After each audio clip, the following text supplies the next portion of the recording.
അലീനയുടെയും മനുഷ്യങ്ങളുടെയും നല്ലൊരു കഥ കേട്ടാലോ? വീഡിയോ ഇഷ്ടപ്പെടുവാണെങ്കിൽ ഒന്ന് ഹൈപ്പ് ചെയ്യാൻ മറക്കരുതേ. ആദ്യമായി കാണുന്നവരാണെങ്കിൽ സബ്സ്ക്രൈബ് ചെയ്യാനും മറക്കരുത് കേട്ടോ. അങ്ങനെ നമ്മൾ കാണുന്ന രോഹിത്തിനെ കൊണ്ട് ക്ഷേത്രത്തിൽ പോയി വീട്ടിലേക്ക് വന്നു കഴിഞ്ഞപ്പത്തിന് കൃഷ്ണമോള് വന്നിട്ട് പറഞ്ഞു, അലീന ചേച്ചി എന്ത് പരിപാടിയാണ് കാണിച്ചെന്ന് ചോദിച്ചു. അതെന്താ? അല്ല, എന്നെയും കൂടെ വിളിക്കുമായിരുന്നു, ഞാനും കൂടെ വരില്ലായിരുന്നു എന്ന് ചോദിച്ചു. അത് കേട്ടപ്പോൾ അലീന പറഞ്ഞു, അത് പിന്നെ ക്ഷേത്രത്തിലേക്ക് പോണെന്നോർത്ത് പോയതല്ല, പിന്നെ അതിന്റെ വാതിൽ കൂടെ പോയി കഴിഞ്ഞപ്പോൾ ഒന്ന് തൊഴുത് പ്രാർത്ഥിച്ചെന്ന് മാത്രം. എന്നാലും ഞാനും കൂടെ വരായിരുന്നു എന്ന് പറഞ്ഞു നിങ്ങളോടൊപ്പം. ഇനി പോകുമ്പോഴാട്ടെ കൊണ്ടാവാന്ന് പറഞ്ഞു. അത് കേട്ടപ്പോൾ കൃഷ്ണമോള് പറഞ്ഞു, ആഹാ അത് കൊള്ളാലോ, അപ്പൊ ഇനി നാളെയും പോകുന്നുണ്ടോ എന്ന് ചോദിച്ചു. ചിലപ്പോൾ നാളെയും പോകുന്നുണ്ടായിരിക്കും എന്ന് പറഞ്ഞു. കൃഷ്ണമോള് രോഹിത്തിന്റെ മുഖത്തേക്കൊന്ന് നോക്കി. നേരത്തെ എന്ന് പറഞ്ഞാൽ രോഹിത്തിന്റെ മുഖത്ത് അത്ര ഒരു സന്തോഷഭാവമൊന്നും ഉണ്ടായിരുന്നില്ല. പക്ഷെ ഇപ്പോഴാ ഒരു ഭയമൊക്കെ കുറച്ച് കുറഞ്ഞതുപോലെ തോന്നുന്നുണ്ട്. അങ്ങനെ രോഹിത്ത് മുറിയിലേക്ക് ഈർപ്പി. അപ്പോഴേക്കും കൃഷ്ണമോള് ചോദിച്ചു, അലീനേച്ചി പുറത്തെ ആൾക്കാർ വല്ല പ്രശ്നം എന്തെങ്കിലും ഉണ്ടാക്കിയോ രോഹിത്തേണ്ണ കൊണ്ട് പോകുന്ന സമയത്ത്? അത് പിന്നെ ഇല്ലാതിരിക്കോ മോളെന്ന് ചോദിച്ചു. എന്നിട്ടോ? ഏയ് ഞാനുണ്ടായിരുന്നല്ലോ, അവന്മാരെയൊക്കെ നമ്മൾ തുരുത്തില്ലെന്ന് ചോദിച്ചു. അത് പിന്നെ അലീന ചേച്ചി ഉണ്ടെങ്കിൽ എനിക്ക് നല്ല ധൈര്യമുണ്ട്. അലീന ചേച്ചി ഉണ്ട്, പിന്നെ ഒന്നും പേടിക്കണ്ട, ധൈര്യമായിട്ട് അലീന ചേച്ചിയുടെ കൂടെ വരാമെന്ന് പറഞ്ഞു. ആ സമയത്ത് ബാലേന്ദ്രൻ എന്ത് ചെയ്തു?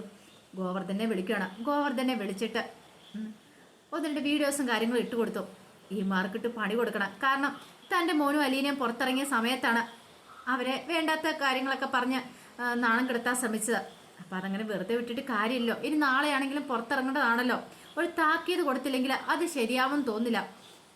ഗോവർദ്ധനം പറഞ്ഞു, അതെ അങ്ങനെയാണ് ഒരു കാര്യം ചെയ്യും ബാലേട്ടാ, അവന്മാർക്കിട്ട് വേണ്ടുന്ന പണി എന്താന്ന് വെച്ചാൽ കൊടുക്കാന്ന് പറഞ്ഞു.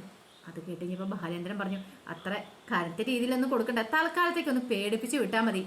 കാരണം ഇന്നല്ലെങ്കിൽ നാളെ ഇനി അവൻ പുറത്തിറങ്ങുന്ന സമയത്ത്, അല്ലെങ്കിൽ അലീനെ ആരെങ്കിലും പുറത്തിറങ്ങുന്ന സമയത്ത്, എൻ്റെ പെൺമക്കൾ പുറത്തിറങ്ങുന്ന സമയത്ത് അവർക്കൊരു പ്രശ്നം ഉണ്ടാകാൻ പാടില്ല. ഇതിൻ്റെ പേരിൽ അവരെ ചോദ്യം ചെയ്യാനോ അവരെ ഉപദ്രവിക്കാനോ പാടില്ല എന്ന് പറഞ്ഞു. ഗോവർദ്ധൻ പറഞ്ഞു, അതൊക്കെ ഞാൻ ഏറ്റു, അതൊക്കെ എനിക്ക് വിട്ടേക്ക് ബാലേട്ടാന്ന് പറഞ്ഞു.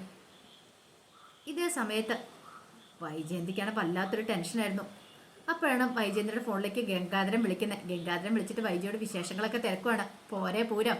അപ്പോഴേക്കും വൈജയന്തി പറഞ്ഞു, എൻ്റെ കാര്യത്തിൽ ആർക്കെങ്കിലും ശ്രദ്ധയുണ്ടോ? 2-3 ആങ്ങളമാരുണ്ടെന്ന് പറഞ്ഞിട്ട് ഒരു കാര്യമില്ല, അവർക്ക് എൻ്റെ കാര്യത്തിൽ ഒരു ശ്രദ്ധയില്ല.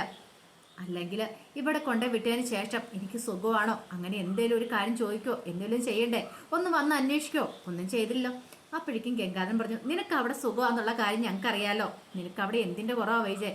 പിന്നെ ഒരു കുറവുമില്ല, എനിക്കിവിടെ പരമാനന്ദ സുഖമല്ലേ, രാജ്ഞിയെ പോലെയല്ലേ ഞാനിവിടെ വാഴുന്നതെന്ന് പറഞ്ഞു. അതെ, നീ രാജ്ഞിയെ പോലെ തന്നെയാണ് വാഴുന്നത്, അത്ര സുഖം വേറെ എവിടെയെങ്കിലും കിട്ടുമോയെന്ന് ചോദിച്ചു.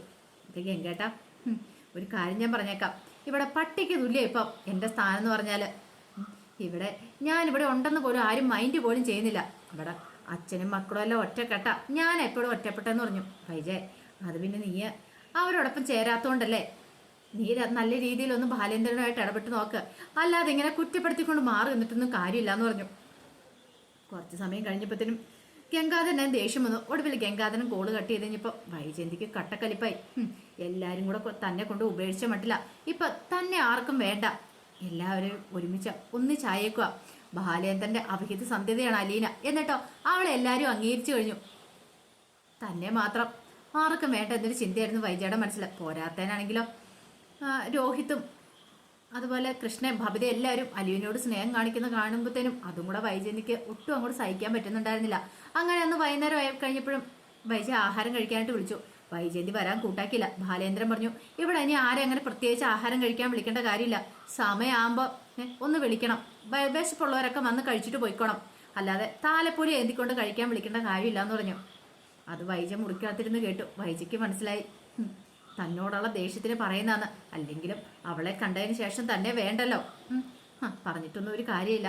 ഈ സമയത്ത് കമലിക്ക് വല്ലാത്തൊരു ടെൻഷനായിരുന്നു. കമല മനുവിൻ്റെ അടുത്തേക്ക് എന്നിട്ട് പറഞ്ഞു, എടാ മനു, നീ എങ്ങനെയെങ്കിലും ആ അലീനയോടൊന്ന് പോയി സംസാരിക്കുക, അലീനയോട് സംസാരിച്ചിട്ട് ആ ശരണ്യോടൊന്ന് പറ, അവന് ജാമ്യം കിട്ടാൻ വേണ്ടിയിട്ട് അവൻ ഈ പോക്സോ കേസിൽ നിന്ന് ഒന്ന് ഒഴിവാക്കണമെന്ന്. എൻ്റെ അമ്മയോട് എത്ര വട്ടം പറഞ്ഞാ, ഞാൻ പറഞ്ഞാലൊന്നും ഇനിയിപ്പം അവള് കേൾക്കും തോന്നുന്നുണ്ടോ? വെറുതെ പോയി നാണം കെടാന്നുള്ളൂ. അന്നൊരു കാര്യം ചെയ്യാം, അമ്മ തന്നെ പോയി വിളിച്ചിട്ട് പറ. അമ്മ പറഞ്ഞ ചിലപ്പോൾ അലീന കേട്ടാലോന്ന് ചോദിച്ചു. ഞാൻ ചെന്ന് പറയണല്ലേ, ഞാൻ അവളുടെ കാലിൽ വീഴണം. അതെന്താമ്മേ, അത് അമ്മയ്ക്ക് പറ്റില്ലേന്ന് ചോദിച്ചു. എടാ അത് ഓ അപ്പ അമ്മയ്ക്ക് അന്തസ്സും അഭിമാനവും ഒക്കെ ഉണ്ടല്ലേ? നാണമുണ്ട് അമ്മയ്ക്ക് ഇത് പറഞ്ഞുകൊണ്ട് എൻ്റെ അടുത്തേക്ക് വരാനായിട്ട്. സ്വന്തം മകനെ രക്ഷിക്കാനായിട്ട് അമ്മയ്ക്കൊന്നും പറയാൻ പറ്റില്ല. അപ്പം ഞാൻ പോയി നാടൻ കിടണം. അമ്മയുടെ മനസ്സിലിരിപ്പ് കൊള്ളാലോ. എന്താണെങ്കിലും നാണം കിടാൻ ഞാൻ ഇനി ഒരുക്കല്ല. ഞാൻ പറഞ്ഞാലും അവൾ ഇനി അനുസരിക്കുമെന്ന് തോന്നുന്നില്ല എന്ന് പറഞ്ഞു. അല്ലെങ്കിലും അവൻ പറഞ്ഞ ഹരി പറഞ്ഞ സത്യമാണെന്നൊന്നും അറിയത്തില്ല. അവനല്ലേ പറഞ്ഞിരിക്കുന്നത് ആ പെങ്കുച്ചിനെ അവൻ ഇതിനു മുമ്പ് ഉപദ്രവിച്ചിട്ടില്ല എന്ന്. പക്ഷെ പറയാൻ പറ്റില്ല, എനിക്ക് അവൾ ഒട്ടും വിശ്വാസമില്ല. വായെടുത്ത് അവൻ കള്ളത്തരം തന്നെയല്ലോ പറയുത്തുള്ളൂ എന്നൊക്കെ പറഞ്ഞു. ഈ സമയത്ത് ഊർമിളാദേവി വീട്ടിലേക്ക് വന്ന് തൻ്റെ ഭർത്താവുമായിട്ട് സംസാരിക്കുകയാണ് ചിന്നുമോളെ കുറിച്ചൊക്കെ. ചിന്നുമോളെന്ന ആ പെങ്കുച്ചിനെ എനിക്ക് ഭയങ്കരമായിട്ട് ഇഷ്ടപ്പെട്ടു. നല്ല ഭംഗിയുണ്ട്. അത് മാത്രമല്ല അവളുടെ കളിയും ചിരിയും സംസാരം. നമുക്കൊരു കാര്യം ചെയ്താലോ, അവളെ ദത്തെടുത്താലോ? ഒരാൺകുട്ടിയെ ദത്തെടുക്കണമെന്നും പറഞ്ഞാണ്ട് ത്യാഗഫലിലേക്ക് അവർ ചെന്നത്. പക്ഷേ എങ്കിൽ ചിന്നുമോളെ കണ്ടു കഴിഞ്ഞപ്പോൾ അവർക്ക് ഭയങ്കര ഇഷ്ടപ്പെട്ടു. അപ്പം അങ്ങനെയാണെങ്കിൽ 2 കുട്ടികളെ ദത്തെടുക്കാന്ന് ഒരു ആലോചന മനസ്സിലുണ്ടായിരുന്നു. അപ്പം ചിന്നുമോളെയും കൂടെ ദത്തെടുത്താലോ? ചിന്നുമോളുടെ മുഖം ഊർമിളാന്നാരുടെ മനസ്സിൽ നിന്ന് മായുന്നുണ്ടായിരുന്നില്ല. അവളുടെ കൊഞ്ചലും ചിരിയും സംസാരവും ഒക്കെ ഭയങ്കരമായിട്ട് ഇഷ്ടപ്പെട്ടു. അങ്ങനെ വന്നിട്ട് ഹസ്ബൻഡുമായിട്ട് ആ ഒരു കാര്യത്തിൽ തീരുമാനത്തിൽ എത്തുന്നുണ്ട്. പക്ഷേ ഇനിയിപ്പം ചിന്നുമോളുടെ കാര്യത്തിൽ ചിന്നുമോളെ വിട്ട് കിട്ടുമോ ഒന്നും പറയാൻ പറ്റില്ല. ദത്തെടുക്കാൻ പറ്റുമോ എന്നൊക്കെ. അപ്പം അതിനെക്കുറിച്ചൊരു ടെൻഷനും കാര്യങ്ങളും അവർക്കുണ്ടായിരുന്നാനും. ഈ സമയത്ത് അലീന രോഹിത്തിൻ്റെ മുറിയിലേക്ക് ചെല്ലുന്നത്. രോഹിത്തിൻ്റെ മുറിയിലേക്ക് എന്നിപ്പം രോഹിത്ത് ഓരോന്നൊക്കെ ആലോചിച്ചുകൊണ്ടിരിക്കുക. പിന്നീട് അലീന എന്ന രോഹിത്തിനോട് പറഞ്ഞു, അതെ ഞാനിന്ന് ക്ഷേത്രത്തിൽ പോയപ്പോൾ ഒരു കാര്യം പറഞ്ഞിട്ടുണ്ടായിരുന്നു കോളേജിൽ പോകുന്നതിനെക്കുറിച്ച്. അതിനെക്കുറിച്ച് എന്തായെന്ന് ചോദിച്ചു. അപ്പോഴേക്കും രോഹിത്ത് പറഞ്ഞു, അല്ല അത് പിന്നെ അതെ പോവാതിരുന്നിട്ടൊന്നും ഒരു കാര്യമില്ല, പോണം. നമ്മൾ മടി പിടിച്ചിരുന്നിട്ടുണ്ടെങ്കിൽ പിന്നെ നമുക്കൊരിക്കലും അങ്ങോട്ട് പോകാനൊന്നും പറ്റിയെന്ന് വരത്തില്ല. പിന്നെ ക്ലാസ്സും കാര്യങ്ങളൊക്കെ മിസ്സാവും. പിന്നെ ഒന്നേത്തോട് തുടങ്ങേണ്ടി വരും. ധൈര്യമായിട്ട് പോയിക്കോ. ഇനിയിപ്പോൾ പേടിയുണ്ട്, ഒരു കാര്യം ചെയ്യാം, അച്ഛനെ വിടാം, അല്ലെങ്കിൽ ഞാനും അച്ഛനും കൂടെ വരാം, കോളേജിൽ വരാമെന്നൊക്കെ പറഞ്ഞ് സംസാരിക്കാമെന്ന് പറയണം. പക്ഷെ രോഹിത്തിന് മടിയാ. രോഹിത്ത് പറഞ്ഞു, ഇല്ല അലീന ചേച്ചി, ഞാൻ ചെന്ന് എങ്ങനെ കുട്ടികളുടെ മുഖത്ത് നോക്കും? അവരൊക്കെ എങ്ങനെയായിരിക്കും എന്നെ കാണുന്നത്?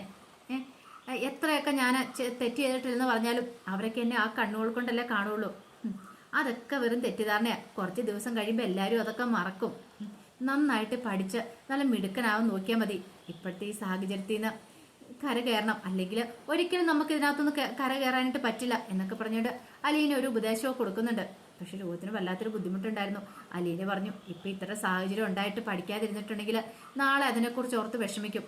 ഇതുപോലും ഇല്ലാത്ത എത്രയോ കുട്ടികളുണ്ടെന്നറിയാവോ? അതിനെക്കുറിച്ചൊന്ന് ചിന്തിച്ചു നോക്കിയേ. അപ്പോൾ അച്ഛൻ്റെ ഏറ്റവും വലിയ ആഗ്രഹമല്ലായിരുന്നോ നിന്നെ പഠിപ്പിച്ചൊരു എഞ്ചിനീയർ ആക്കാന്നുള്ളത്? അപ്പോൾ ആ ആഗ്രഹം സാധിച്ചു കൊടുക്കണ്ടേ? നീ ജയിലിലായ സമയത്ത് അച്ഛനൊക്കെ എത്രമാത്രം വേദനിച്ചെന്നുള്ള കാര്യം ഞങ്ങൾക്കറിയാവുന്ന. അപ്പം ഇനി ആ വേദന മാറ്റി കൊടുക്കണ്ടേന്ന് ചോദിച്ചു. അതെല്ലാം കേട്ട് കഴിഞ്ഞപ്പോൾ രോഗത്തിനും തോന്നി ശരിയാണ്, പക്ഷെ പോവാനായിട്ടൊരു മടി. അപ്പോഴേക്കും അലീന പറഞ്ഞു, ഇന്ന് തന്നെ നമ്മൾ കണ്ടില്ലേ പുറത്തിറങ്ങി കഴിഞ്ഞപ്പോൾ കുറച്ച് ആൾക്കാർ നമ്മുടെ പിന്നാലെ കൂടി. പക്ഷെ നമ്മൾ അവരെ നേരിട്ട് കഴിഞ്ഞപ്പോഴത്തേനും അവർക്ക് പിന്മാറേണ്ടതായിട്ട് വന്നു. അതുപോലെ കോളേജ് ചെന്ന് കഴിയുമ്പോഴും കോളേജ് ചെന്ന് കഴിയുമ്പോൾ ആദ്യം കുറച്ച് പ്രശ്നങ്ങളൊക്കെ ഉണ്ടാവും, പിന്നെ അതും കൂടെ മാറിക്കോളൂ എന്ന് പറഞ്ഞു. ആ കാര്യം ഓർത്തിട്ട് നീ വിഷമിക്കണ്ടെന്നൊക്കെ പറഞ്ഞിട്ട് അവനെ സമാധാനിപ്പിക്കുവാണ്. എല്ലാം കേട്ട് കഴിഞ്ഞപ്പോൾ രോഗത്തിനും തോന്നി ശരിയാണെന്ന്. പിന്നീട് അലീന പറഞ്ഞൊരു കാര്യം ചെയ്യാം, നാളെ അച്ഛനും കൂട്ടി ഞാനും കൂടെ വരാം, നമുക്ക് കോളേജിലേക്ക് പോകാമെന്നൊക്കെ പറഞ്ഞു.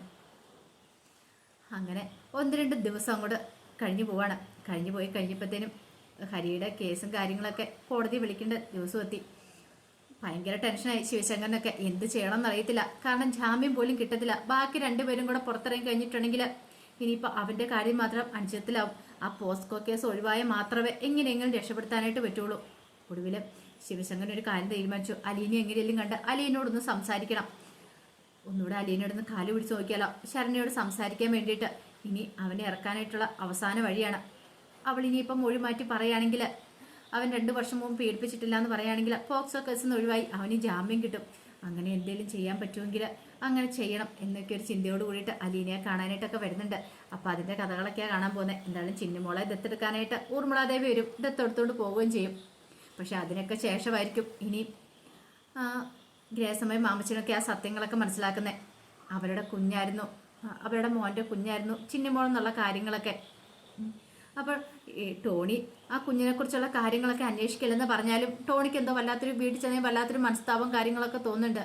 കാരണം ഒന്നുമല്ലേലും അവരുടെ മകൻ മരിച്ചു പോയതല്ലേ, മകൻ്റെ കുഞ്ഞല്ലേ, അവർക്ക് ഇനിയിപ്പോൾ ഏക ഒരാശ്രയം എന്ന് പറഞ്ഞാൽ കുഞ്ഞല്ലേ.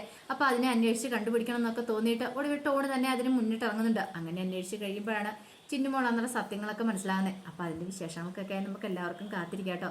എന്നാണെങ്കിലും വൈജയന്തിക്ക് ഇനി വരുന്ന ദിവസങ്ങളെന്നല്ല ഇടിവെട്ടി പണി തന്നെയാണ് കിട്ടുന്നത്. വൈജയന്തി ഒരിക്കലും പ്രതീക്ഷിക്കില്ല അപ്പനും മക്കളും എല്ലാവരും കൂടെ ചേർന്ന് തനിക്കിട്ട് പണി തരുമെന്ന്.